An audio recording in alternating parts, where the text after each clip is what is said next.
So thank you for joining me today. My name is Michelle Alfie, and we'll be covering the topic of reincarnation. So my teacher Eliyahu Jian has been extremely passionate about having his students at Vital Transformation teach. So I was the first one to volunteer, so wish me luck. And really the goal is for all of us to be teachers, not only in this type of forum, but for whoever we are with in our lives. So I'm honored to be able to share with you guys today, and thank you to Debbie and Eliyahu for the opportunity. So today we're going to cover reincarnation, and first we want to stop and ask, what is reincarnation? And reincarnation is the journey of the soul through different lifetimes.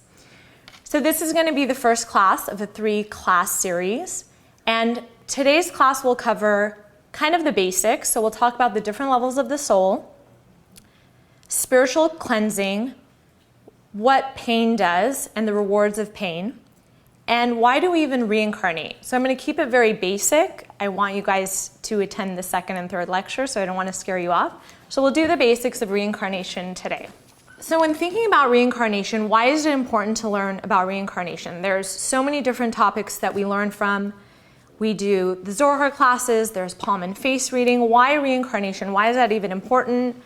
Why should you be taking notes? Why should you even be attending this class? So I'd like to start off with a quote from the Ari in the Gates of Reincarnation. And every individual is on a personal journey to personal rectification, and the journey of one person is never the same as that of another. So really the goal of this course is to give you tools to make your life better. So if you're going on a treasure hunt, you're not going to go to your neighbor's yard and start digging a hole. It'd be kind of awkward. They might call the police. But if you're looking for a treasure in your life, and that treasure could be blessings, health, prosperity, you're not going to just start looking in some random yard for that treasure. You want to have a treasure map. You want to have a road map. You want to know what things you need to do and what you need to uncover those blessings. So today's course will really kind of go through the roadmap and give you the tools for you to uncover your personal treasure. So to get started, we're going to talk about the levels of the soul. So there's 5 levels of the soul, and it starts from the bottom to the top, so the lowest level going to the highest level of the soul. So the first level is nefesh, and the nefesh is the level of the soul that you're born with. So that corresponds to action. So nefesh, the first one, the lowest. Then we're going a level higher, and the second level is the ruach. And that happens around the age of 12 or 13, and that corresponds to your speech. So the ruach is higher than the level of nefesh. The third level is the neshama, and that corresponds to your thoughts, your thinking. And that usually happens around the age of 20. So many of you here are over the age of 20. Don't get excited. You probably are not at the level of neshama. It's just kind of a gauge in terms of the age. A lot of people actually get stuck in the second level, the ruach, under the speech, and a lot of their work throughout their lives is correcting the third part. So for the 4th and 5th level, that is not something that we can reach in this physical world. So we'll only be focusing on the first 3 levels. So that's kind of good news. You get 2. So how do you know what level to work on and which level to work on? Have you finished the first level? Are you still stuck at the baby phase? So really, kind of just to break it down, so for the first level, let's say you're at the level of nefesh and you're working on your actions. A lot of times people are stellar with their actions. They're really kind, they give charity, they do good things. But when it comes to the level of their ruach, their speech, they're stuck. So a great example would be someone gives charity all day, they do kind things, and when they get home, they just speak bad about people all night to their friends at dinner. So for this type of level, a lot of people don't understand why they do great things in their life and the blessings and the good things are not manifesting. So you can be doing wonderful things and giving charity and being kind to strangers and helping an old lady cross the street. But at the end of the day, you speak bad about yourself, you speak bad about others, you don't compliment someone when you need it. That negative action is actually preventing all the wonderful things you do from manifesting in your life. So the way you can look at it, Eliyahu gives a great example, is your soul and you yourself are a champagne glass. And the champagne glass has some dirt, has some filth on it, and there's a bottle of champagne, $10,000 bottle of champagne waiting to fill your glass. But the problem is you don't want to pour the champagne in the glass because the champagne or the blessings or all the wonderful things waiting for you, if it goes into the cup, it's going to be contaminated. So a lot of times it's not even all the great things we do, it's cleaning the negativity that's within our cup that is preventing us from connecting to all the wonderful things we've done.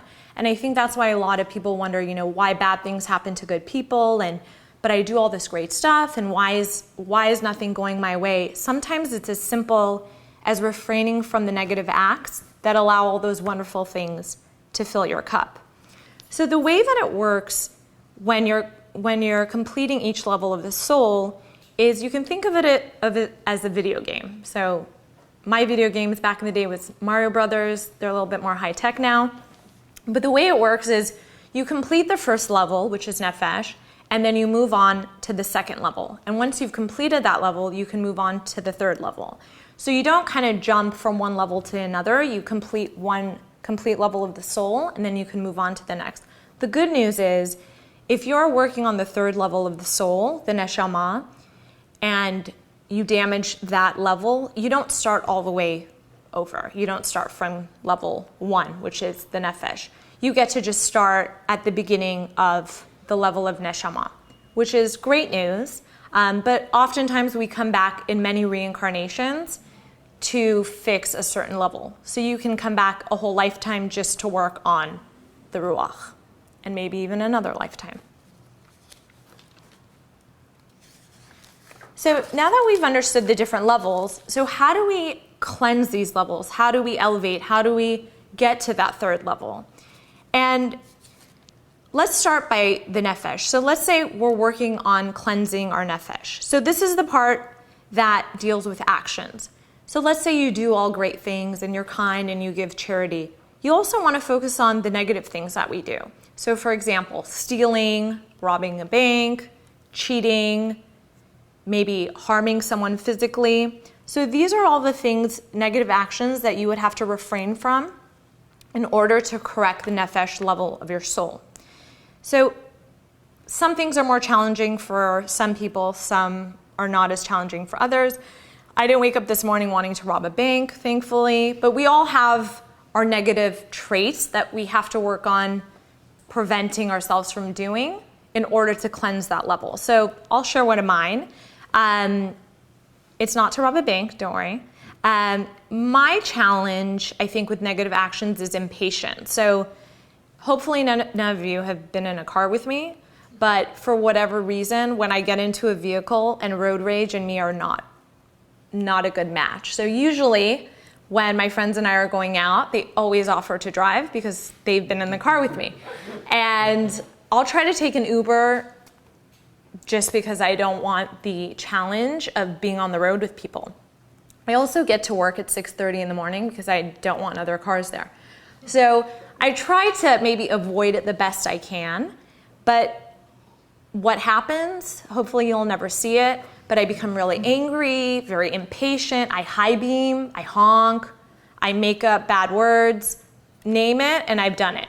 So for me, the impatience in the car is a very challenging trait that I've been actively working on. It's not easy, but I'm very aware of it. So maybe if you guys can stop and take a second and think of maybe something that you act in that's a negative trait. It could be impatience, it could be jealousy, it could be something maybe you want to rob a bank, and maybe take a minute and maybe if anybody would like to share. You guys don't have any negative traits. Okay, I'm very impatient.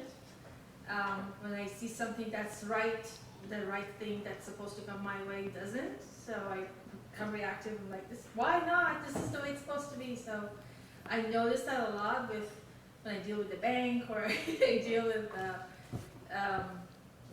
phone company. So I'm trying to work on it, but it keeps coming back. Yeah, that's like my road rage. Yeah. So I'm very impatient. So it's like it doesn't happen, and I become reactive. I was today at the supermarket. I'm sorry. No. And I was just getting a newspaper from my father, and the guy in front of me says, "Well, she was in line behind you, and she wasn't." And but I felt so. I just got really mad, and then I'm saying, you know what? It doesn't matter, but I could feel the anger.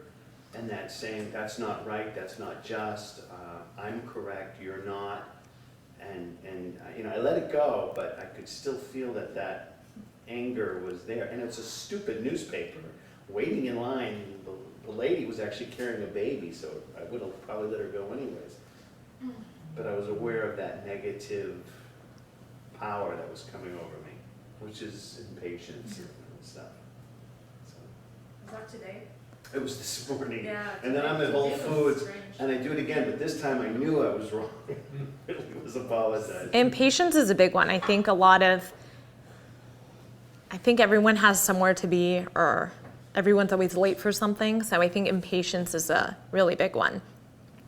So for me, when I'm driving in the car and I notice that that's happening, not that it makes it any easier, but I stop and I kind of think, wow, I got upset at this person. Maybe they're driving their pregnant wife to the hospital and they just cut me off. Unlikely, but it could happen. Or they didn't realize that they cut me off. It was an accident. Sometimes I tell myself those things, and just I think being aware of it prevents you from doing that again. And I think also knowing that those negative actions is preventing your cup from being filled. So every time you engage in that behavior adds more dust to your champagne cup. I think just the knowledge of it and the consciousness of it makes it easier next time someone's in front of you at the supermarket trying to cut you or be rude. So I think it's a constant awareness. And really identifying where your negative trait is, I think, is really the biggest part. I think the real challenge, I'm sorry. Oh, no, please. But it's just like, I was so aware of it this morning, and I was like, you know what? It's like Eliyahu always says, these people are actually there to give you the opportunity to improve, and da-da-da. And it's real easy when everything is fine, but when it actually happens, you forget that, and it's trying to get ahead of it, try to, be proactive as opposed to reactive, I guess, is the... I think for me, what helps is I was driving in the car a few days ago with my sister, and someone cut me off, and I started honking and screaming, and she looked at me like I was from another planet, and I think I was so embarrassed that I reacted that way that it makes it easier the next time when you're in that moment to act in that way. Sometimes it takes someone to kind of push you a little too far for you to be aware again. It doesn't mean it's easy, but it's a little bit easier. A little bit. So in order to spiritually cleanse, so that's one way we can cleanse the nefesh. There's really two types of ways you can cleanse. And the first one is the universe sends it for you, so if someone bothers you. So the person at the supermarket today for you was sent as a gift. And the second way, or the person that cuts me off on the freeway 3 times, so that's the universe and it being kind of forced on you. The other way is a proactive cleansing, and that's when you do something to diminish your ego, or you can fast or do something that you take on yourself to proactively cleanse yourself. So an example of, let's say, diminishing the ego, so how do I proactively cleanse myself is really the question. So about a month ago, I received a work email from a colleague of mine who's also an attorney that I've been working with forever. She's from Canada, and Canadians are usually the nicest people. She sends me an email, and there's about 5 of us copied on this email, and she writes, "Hey Michelle, can you schedule a meeting for me next week with everyone on the email? Thanks." I read the email, and I was a little bit angry, and I'm thinking, I'm her peer, I'm not her assistant. Why is she asking me to set up a meeting for her? She has her own assistant. And I got really upset. I kind of felt a little bit angry, a little bit embarrassed. Did I do something to her? So I kind of sat in it for a little bit because I've been working with her for a long time, and I kind of wanted to give her a call and say, with all due respect, I'm not going to schedule a meeting for you. I'm happy to if you're stuck or something. But then I thought, I was like, what makes me so good not to be able to send a meeting invite? It's going to take 2 minutes. Am I too good for that? I mean, I think that conversation I had with myself, I was struggling a little bit because I really kind of wanted to call her and tell her off. But I thought about it. I was like, you know what? Maybe this is good for my ego. I'm not that big of a deal. And maybe she just needs help. So after 5 minutes of speaking to myself, I responded to her and I said, "Hey, I tried to send the email and the invite for you, but one of the people on your email string are out of town next week. Let me know if you want me to do it for the following week or to schedule it without them." So I get a response back. "Hi, Michelle. My apologies. That email was not for you. It was for my assistant, Michelle, that was CC'd." I turned beet red. I was so embarrassed. I was about to yell at this woman who did nothing wrong. And she said, "By the way, thank you so much for even offering to do something like that. That's so kind of you." And I wanted to say, you should have heard my mind a few minutes ago. And I thought about it, and I didn't even see there was another Michelle CC'd on the email. I think I become so angry, my brain went blank, and I went into aggressive mode. And for whatever reason, I hope that cleansed me, that 5 minutes I was able to kind of just take a deep breath and say, you know what, it's not a big deal. I don't need to be the big shot. I can schedule a meeting for someone. So in those moments that kind of happen to us and we get challenged with something where someone doesn't recognize us, I think if we can just kind of sit in that moment and just allow it to go through. I mean, don't be a pushover or let someone treat you unfairly, but in those moments where it's not worth the argument or not worth the confrontation, that's another way you can proactively cleanse that part of your soul.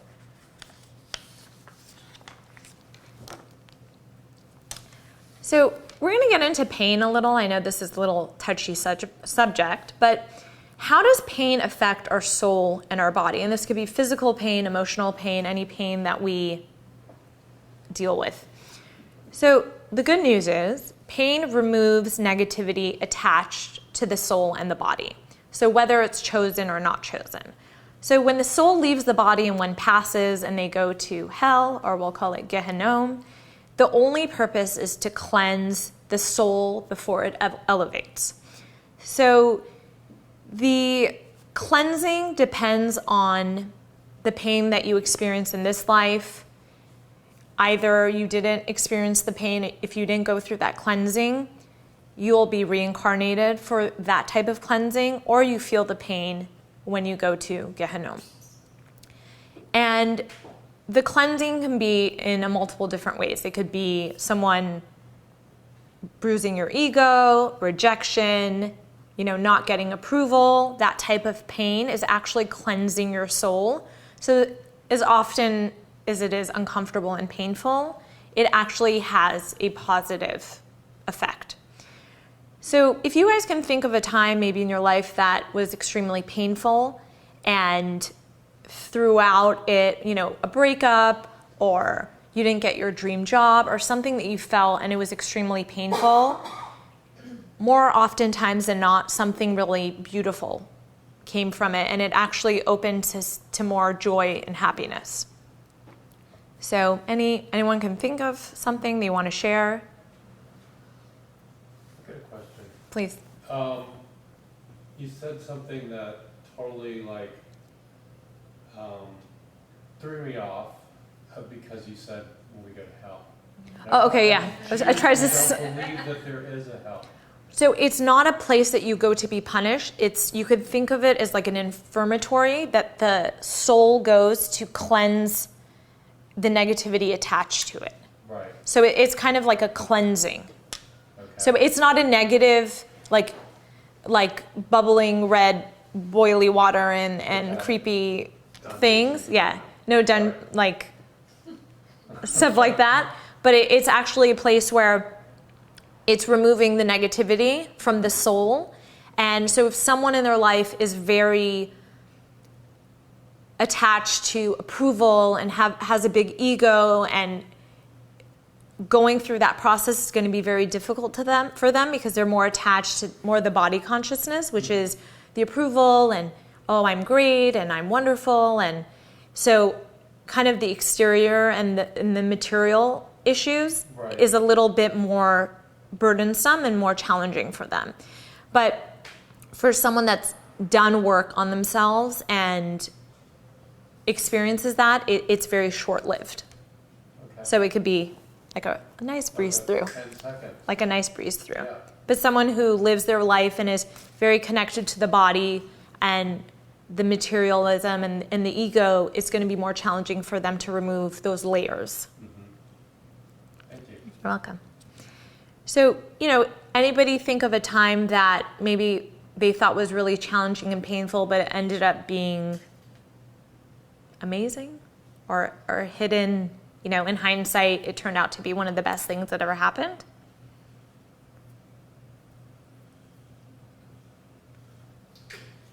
Okay, I have a good one. It wasn't good at the moment. So when I took the bar exam, I had a huge party at my house, and we were all checking the results together. Not a good idea when you don't pass. So I had about 100 people at my parents' house, had a huge event for me studying for this bar exam where I locked myself in my room for 4 months to study and didn't see daylight. And I get the results and I don't pass. And it was, for me, it was anger. I cried a lot. So it was a lot of physical pain. It was a lot of emotional pain. And for 2 weeks, I locked myself in my room and did not want to study, did not want to be a lawyer anymore, and really felt excruciating pain. And I came to the point where I was like, either I'm going to study for this again, or I'm just going to forget about it and never look at a book. So I actually, to top it off, I failed by 1.5 points, which is half of a multiple choice question. So it's almost impossible to fail by 1.5 points. It makes it even more fun. So then I kept thinking, well, what if I, had an extra cup of coffee? So I did all of that. So I got to the point after 2 weeks of crying myself to sleep, I got myself up and I studied for the test again. And at the time, because I failed, I didn't get what I thought was my dream job. So I ended up losing the job that I had. And I thought it was the worst thing, and it was so painful. So not only now I have to go study again, but I don't have a job. So I ended up studying for the test again. And as I was studying for the test again, in the library, I met someone who introduced me to my now boss. And it was clearly during the time, and I ended up passing and getting my dream job, and it all worked out perfectly. But those 3 months were awful. They were painful. They were challenging. I would have done anything to have passed the first time. But in hindsight, those 3 months of crying and in pain changed my whole life. It was the biggest blessing that ever happened. So oftentimes when we're going through pain or something challenging, it's very difficult to even conceive that it's something that's removing negativity. I mean, I was actually working for a boss that wasn't that encouraging, and I probably would have gotten stuck there for a long time and have never really grew as a person or in my career. So at the time, it looked like the most difficult thing, but in hindsight, it actually redirected me to something even more unbelievable than I could imagine. So I think, not that it makes it easier when you're going through something painful, but oftentimes it's cleansing something or redirecting you to a better way. Another way you can remove pain is by studying spirituality. So hopefully tonight some pain is being removed and you'll have a really light, easy week. Just putting it out there. So now that we've gone over the different levels and the different ways to spiritually cleanse, to go to the different levels, why do we even reincarnate? So what's the point? Why do we come? How do we know when to come? So there's really 3 reasons why we reincarnate. The first one is you come to rectify a negative action you did. So what does that mean? Let's say last lifetime you robbed a bank. You were like Bonnie and Clyde. And you come back to this life to not rob a bank, to not steal, to not act in that behavior. The people that come back, the souls that come back during this reincarnation, they're very likely to sin. So they're going to have that urge to steal, to shoplift, to engage in that kind of behavior. It's going to be a lot more challenging for them. The second type of reincarnation is those that fail to perform a positive action. So someone lives a great life, they're really wonderful to everyone, they have a great job, they're kind to strangers, but they never gave charity to a beggar, ever. So they come back and they're reincarnated to have that opportunity to do that one thing that they missed. And people that come back for this reason, they're unlikely to sin because their nature is just to fix that part. So they're coming back to correct that piece. So it can be anything. It could be being kind to a stranger, saying nice things about someone. There was something that was missing from their life that they come back to rectify. And the third is those that come for the sake of others, to direct others and to teach them. So they're here as volunteers. They've completed all the levels of the soul and they come here to help us. So if you guys can take a moment and share which one of these 3 you might think you are, if anybody wants to share, or maybe you guys are all number 3. I feel like there's a part of all 3. Yeah. Yeah, that's what I was thinking. I mean, it's like,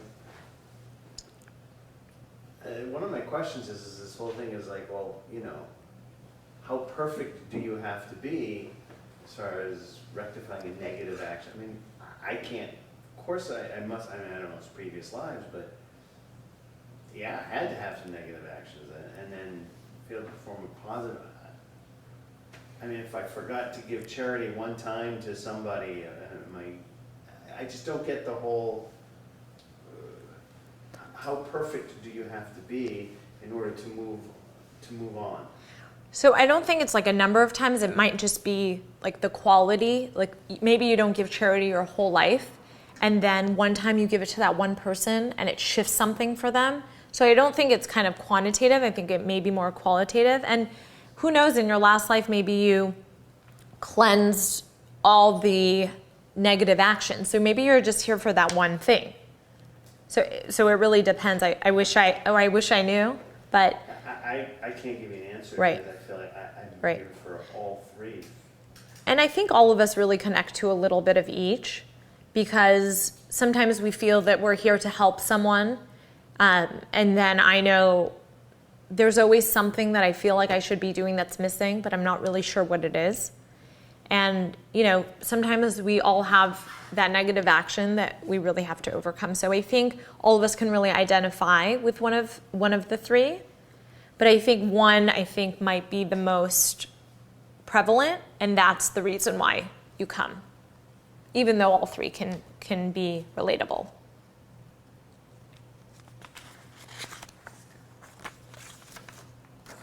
Okay, great. So I'd like, before we do a recap, kind of like to do a short meditation with all of you and those of you at home. So if you guys can close your eyes, that would be wonderful. Feet flat on the floor. Make sure you uncross your hands and your feet. Great. So take a deep breath in, deep breath out. Taking deep breaths. And you feel relaxed from your feet, going all the way up to your legs. Deep breath in, deep breath out. You feel the relaxation on your stomach, going up to your chest, relaxing your face. Another deep breath in. I want you to imagine you're standing on a mountain, and on the other side of the mountain, you can see your personal paradise. So whether it's a beautiful beach, a tropical forest, or a serene body of water. Take a moment and look at that personal paradise for you. Breathing in, breathing out. So in order to get on the side of your peaceful area, you're going to need to provide one action that you will attempt to refrain from this week. This is a negative action that you are challenged with. So this can be impatience, jealousy, anger with your neighbor. So go ahead and focus on that action. Maybe laziness on a project. And now I want you to focus on refraining from that one action this week. Not engaging in that behavior.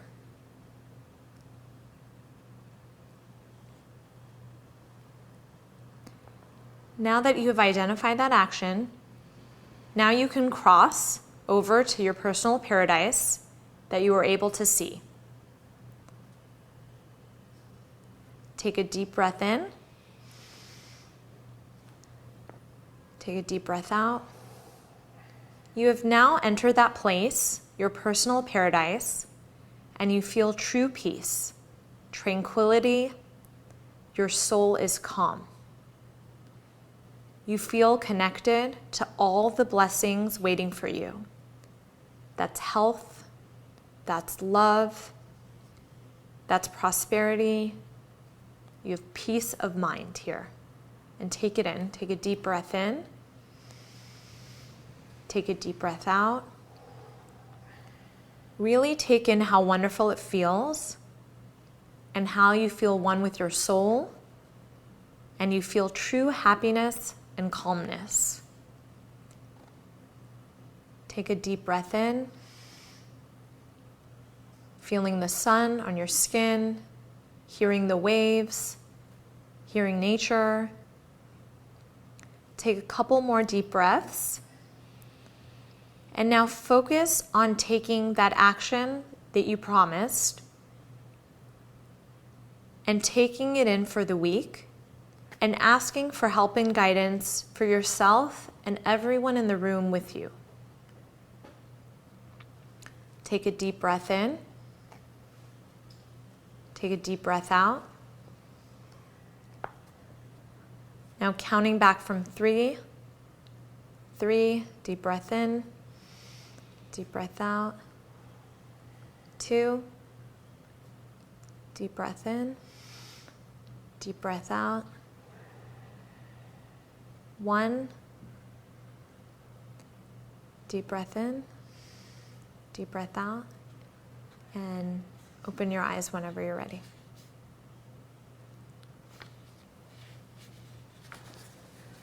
So hopefully you guys can take this meditation with you, and really, as simple as it sounds, maybe that one negative action that you can refrain from this week is preventing you from cleaning that champagne glass for all of those things that you're waiting for. So just to do kind of a quick recap of tonight. So you want to focus on the negative action for this week and really wish that everyone this week is really successful at it. So I will be taking Ubers all week. I won't be getting in the car. And really knowing, as long as I don't yell at the Uber driver. That's true. It is. I will drive.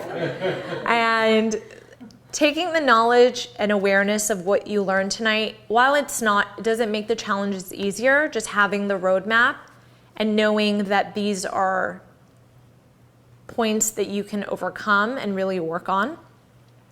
And then also thinking about why has your soul come back, and are we doing what we came to do in this life? So with that, thank you very much.